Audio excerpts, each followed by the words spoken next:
Welcome back to Fast Break Sports. Today, I thought I'd take a deep dive into the 1980s, a decade that defined overproduction. We have many calls. People will call in and say, I've got a collection from the 1980s, what's it worth? And I kind of sigh and have to do the speech about overproduction and how everybody has these cards and we have just too many of them. What shocked me was when I pulled out the price guide, I only found 11 cards that booked for more than $50. Now, none of the errors count. So sorry, Billy Ripken, your error card doesn't count. John Littlefield, your error doesn't count. Dale Murphy, your reverse negative 89 upper deck doesn't count. It has to be a regular card in a regular set or in an update set. So if you want to play along, grab a pen, grab a piece of paper, try to write down as many of these 11 cards that booked for more than $50 from the 1980s. Kicking off our list at number 11 is the 1983 Topps Tony Gwynn rookie card. Now the 83 Topps set does have the Ryan Sandberg and Wade Boggs rookie cards, but they didn't hit our minimum qualification of $50 or more. So number 11 is the Hall of Fame left-handed hitter, Tony Gwynn.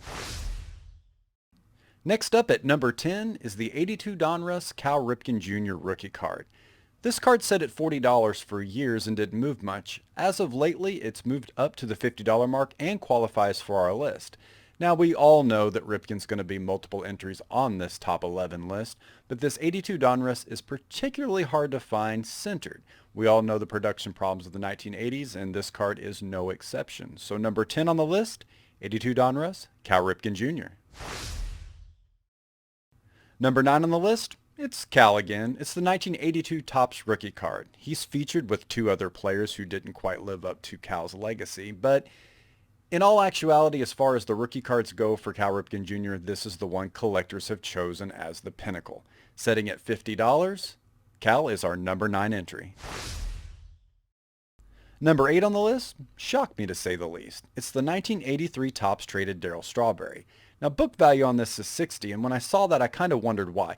Darryl was a great player, but when I stopped and thought about all the trouble he got into, I just wondered about his collectability. But then I thought, the mid-1980s were really defined by those Mets teams. They were a team of excess and partying, and Darryl was no stranger to that. So even though he had a tumultuous career, this card is an iconic card of the 1980s. Number 7 on the list continues that Mets theme. It's the 1984 Fleer update Dwight Gooden. Now, Doc in his prime was feared by so many hitters, and just like Darryl Strawberry, he had his problems off the field, but this card remains one of the iconic cards of the 1980s. 84 Fleer update, Dwight Gooden. Number 6 on the list is the 1984 Donruss Don Mattingly. So if you were a fan of the Yankees in the 1980s, and they had a pretty bad decade as a team, you probably latched on to Donnie Baseball. His prowess at the plate was undeniable. The guy could hit.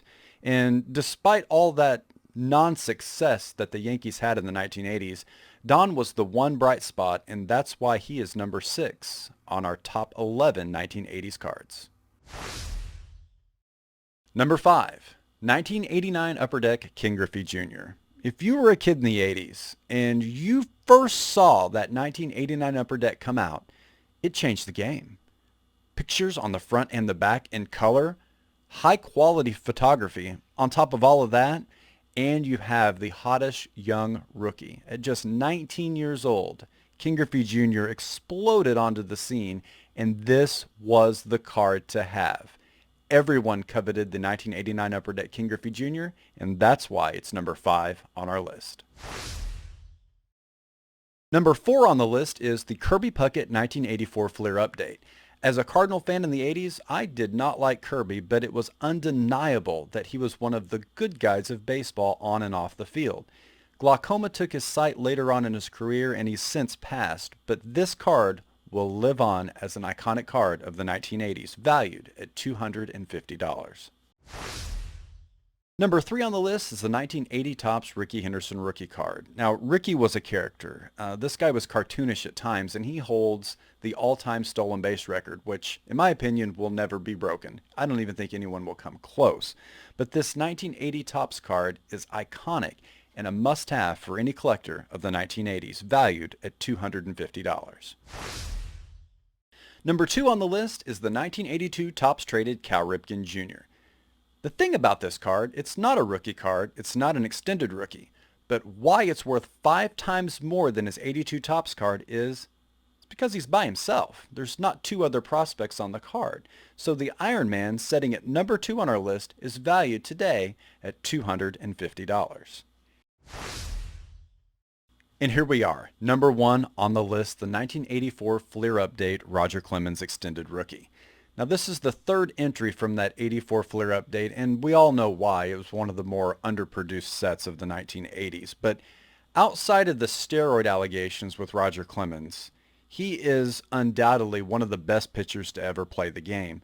When you combine the strikeouts and the Cy Young Awards, Rocket is an icon of the 1980s, and this card is one of the most sought after cards of the 1980s, and that's why I have it as number 1 on the list, valued at $250. If you played along at home, how well did you do? Out of those 11 cards, did you get 5, 8, 10? Did you get all 11 cards? If you did, you're a walking Beckett price guide. But I just want to say thank you so much for watching. I hope you had fun. Click the like button, subscribe if you haven't already, and we'll see you guys again at Fast Break Sports.